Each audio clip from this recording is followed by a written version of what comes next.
Hi friends, நாங்கள் சரண்யா. பாப்பாவுக்கு இந்த ஆஸ்பத்திரிக்கு கூப்பிட்டு போனோம். இந்த கவுந்தப்பாடி தனியார் தான். அது அங்கே ஃபீஸு எங்ககிட்ட வாங்கலை. ஏன்னா நாங்கள் சின்ன பிள்ளைய கூட்டிகிட்டு போனோம். எங்கள் முகரக்கட்டையை பார்த்தோன்னே அவங்க ஃபீஸ் வாங்கலைன்னு நினைக்கிறேன். எனக்கு தெரியலை. நான் டாக்டர் போய் உள்ளே போய் பார்க்க போயிட்டா அவர் வெளியே இருந்தார். எனக்கு தெரியல கொடுத்த மாதிரி.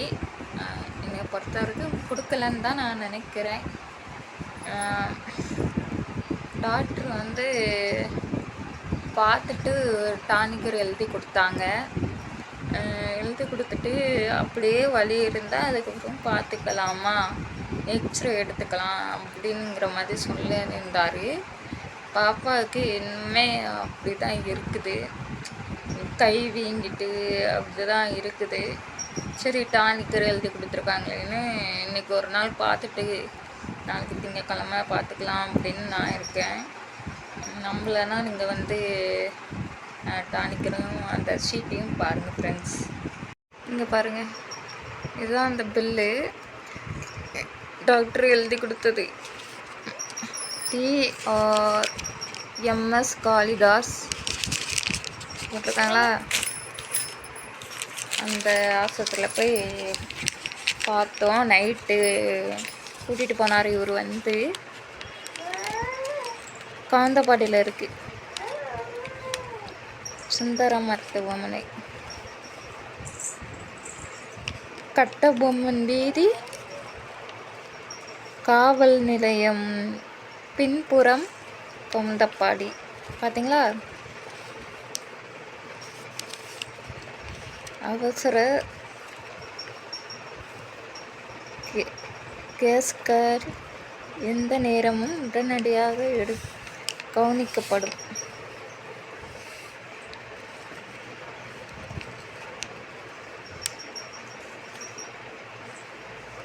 எக்ஸ்ரே, ECG எடுக்கப்படும். அறுவை சிகிச்சை வசதி உள்ளது. பார்த்தீங்களா? இதான் எழுதி கொடுத்துருக்காங்க பாருங்கள் டானிக்கருக்கு. நாளைக்கு போய் பார்க்கலாம் பாப்பாவுக்கு என்னென்னு. இந்த பாப்பா இங்கே கிடக்க பாருங்க. அவங்க படுத்தே தான் கிடக்குறாங்க. படுக்க வச்சா படுக்கிறாங்க, உட்கார வச்சா உட்காடுறாங்க. இப்போ ஒரே இடம் தான் பாப்பா. எங்கேயும் நடந்து பழகிறதும் இல்லை. அப்படியே கிடக்க. வலி இருக்கும்ல, அந்த சிரிக்கை எது என்னத்தை காட்டுறா அப்படின்னு இல்லை ஃப்ரெண்ட்ஸ். சரி, நாளைக்கு போய் என்னென்னு பார்க்கலாம். அப்படியே இருந்தால் பாப்பாக்கு என்னென்னு பார்க்கலாம். இன்னும் பயப்பட வேண்டாம்னு தான் எனக்கு தோணுது. எனக்கு கொஞ்சம் பயமாக தான் இருக்குது. சரி, சின்ன பிள்ளை ஒன்றும் ஆகாது அப்படிங்கிற ஒரு கொஞ்சம் தைரியமும் இருக்குது. தைரியமாக தான் இருக்கணும் நம்ம எந்த சூழ்நிலையும். ஏன்னா நம்ம வருத்தத்தான் நம்ம பிள்ளைக்குன்னு இருக்கோம். அப்படிங்கும்போது சரி ஃப்ரெண்ட்ஸ். அதுக்கப்புறம் இந்த டானிக்கர் கொடுத்தாங்க.